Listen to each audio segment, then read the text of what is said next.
image of the person who preps for end of times is a lower income red stater who hoards gold and stores baked beans and water in his basement? Think again. A recent report in the New Yorker magazine by Evan Osnos details how doomsday prepping for the super rich has taken hold among some of the wealthiest in America, from Silicon Valley to New York City. They trade tips via Facebook on everything from gas masks to how to avoid locations impacted by climate change. And there is the Survival Condo Project, a 15-story luxury apartment complex built in a Kansas former nuclear missile silo. And for $3 million, you could have had a full-floor private apartment. It was designed years ago by the Army Corps of Engineers, not as a residence, but after taking into consideration the height above sea level, seismology, and proximity to population centers. I say could have had because they're sold out. Perhaps the good news is that developer Larry Hall is now involved in a different project. And Larry joins me now. Larry, what amenities in that bunker? Well, it's like a miniature cruise ship, Michael. It has everything from a rock climbing wall and a game arcade for the kids to continuing education classrooms, a library, a movie theater, a bar and lounge. It's got everything that you need to spread out and maintain some semblance of normal when things outside are anything but normal. Do your purchasers come and hang out, or are they only coming there in a worst case scenario? Well, originally, when they purchased it, they believed that they were only going to come out when there was some catastrophe somewhere. But after they saw the level of finishes and the variety of things to do, they've started coming out regularly. Most of them come out between 2 or even 3 times a year and spend a week or two to get away from the hustle and bustle of the city and feel in a very safe environment. If everything hits the fan and I am one of your owners, how am I getting to Kansas? Well, you're getting to Kansas probably by driving or flying. Most of our clients have a 3-plan type of thing. They also have purchased extended range armor vehicles. These people have vehicles that have a range of up to 2,500 miles without having to stop for fuel, and they're armored and they're bulletproof. So if it takes them 2 days to drive and they have to stop, they can get here without having to worry about a fuel supply. If I had $3 million burning a hole in my pocket, and I don't, among my concerns would be that I'm claustrophobic. Once I'm inside my apartment, I'm looking at walls, right?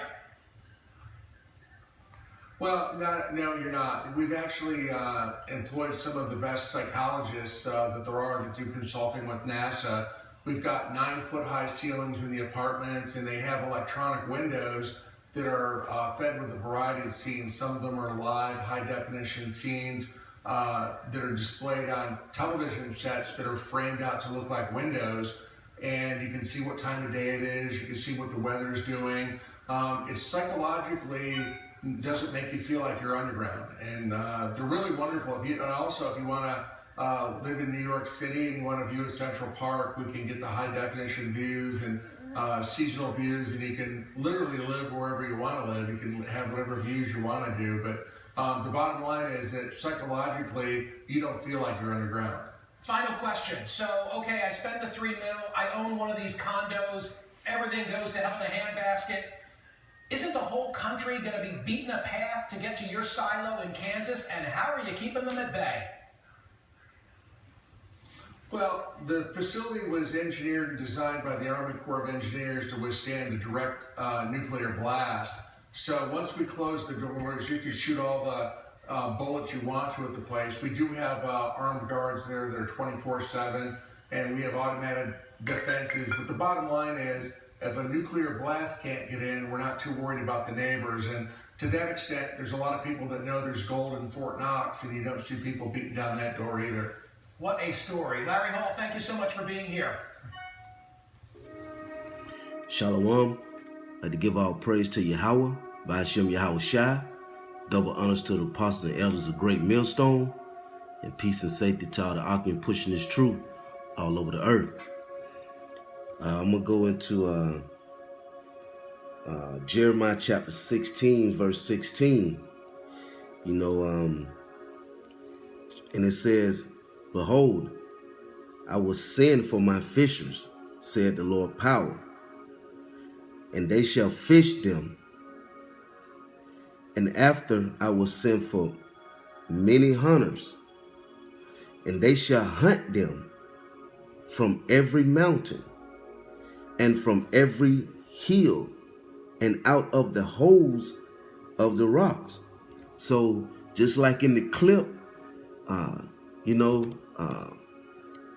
we're going to hunt these heathens down, because you're going to have heathens going to survive the nuclear warfare, just like, how they coming out now, it used to be a secret, but now, like I was watching CNN this morning, and they just showing it, showing the underground bunkers, having a discussion about it, and then I also did pulled up some other videos offline where they giving you the states and how many locations that how many locations that they have in this within those states. So they have these bunkers all over the United States. They have these bunkers, they all over the country, because other countries have them too, and the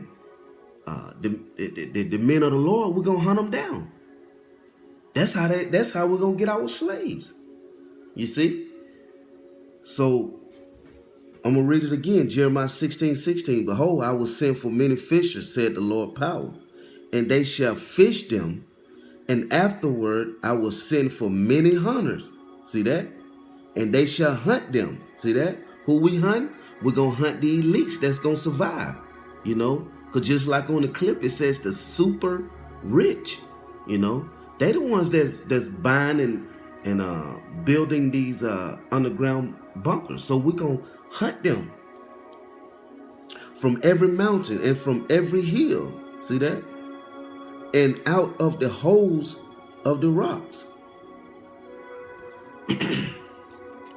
So I want to bring that out. When I saw that clip, I was like, oh shit, But so I wanted to bring that out. I'm gonna turn over to Amos. Amos chapter 9. I just go through it. Chapter 1. Chapter 9, verse 1. "I saw the Lord standing upon the altar, and he said, Smite the lintel of the door, that the posts may shake, and cut them in the head, all of them, and I will slay them, the last of them, with the sword," with the missiles. Okay? And it says, "He that fleeth of them shall not flee away." See that? "And he that escapeth of them shall not be delivered." See? So you're going to have some that escape the missiles, but they're not going to be, go on, escape the missiles and live this new life, where they're still on top, still in the power seat. No.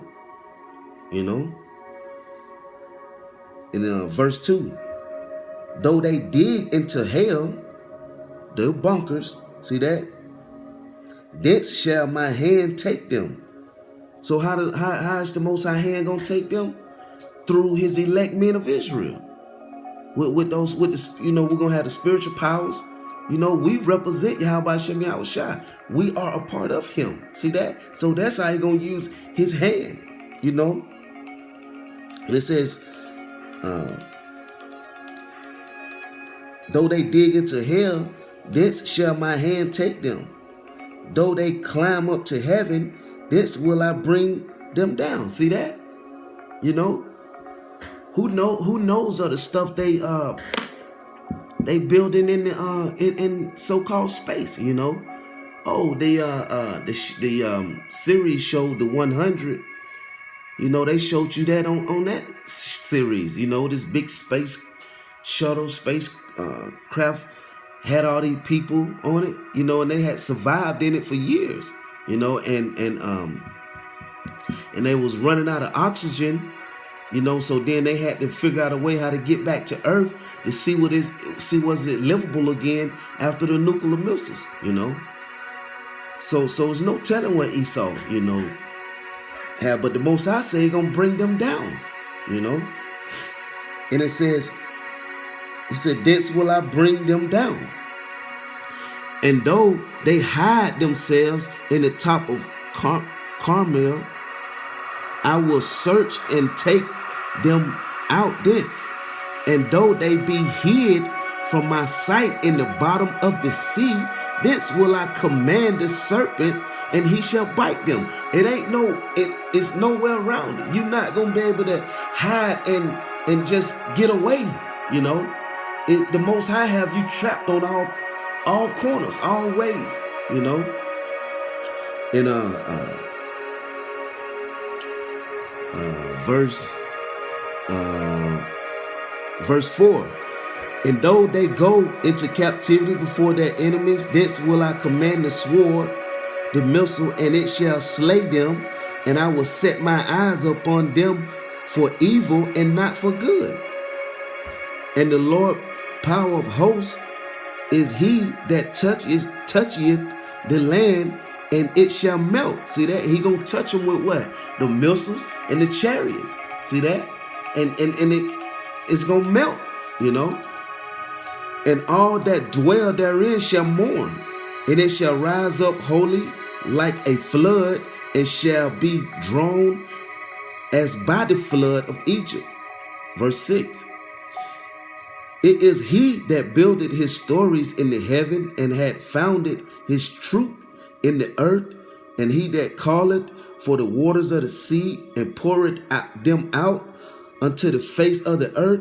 The Lord, Yahweh Hashem Yahweh Shai, is his name. Who's in control? That's who's doing it.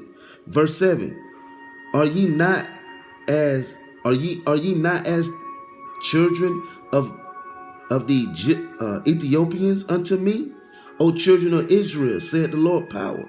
Have not I brought up Israel out of the land of Egypt, and the Philistines from Ketur,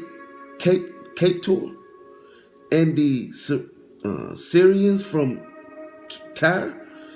Verse 8, behold, the eyes of the Lord power are upon this sinful kingdom, and I will destroy it from off the face of the earth, saving that I will not utterly destroy the house of Jacob, said the Lord power. See that? So he's going to destroy this place. But guess who he's not going to destroy? The house of Jacob, the Israelites, you know. Verse 9. For lo, I will command, and I will sift the house of Israel among all nations, like as corn is sifted, sifted in the side. Yet shall not the least grain fall upon the earth. So the Most High he gonna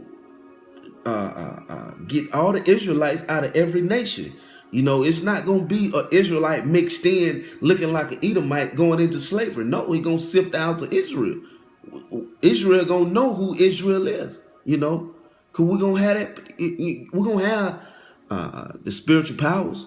You know, and just like on that clip, the Edomite said, if the doors can stand up against the bombs, then they're not worried about people getting in, you know.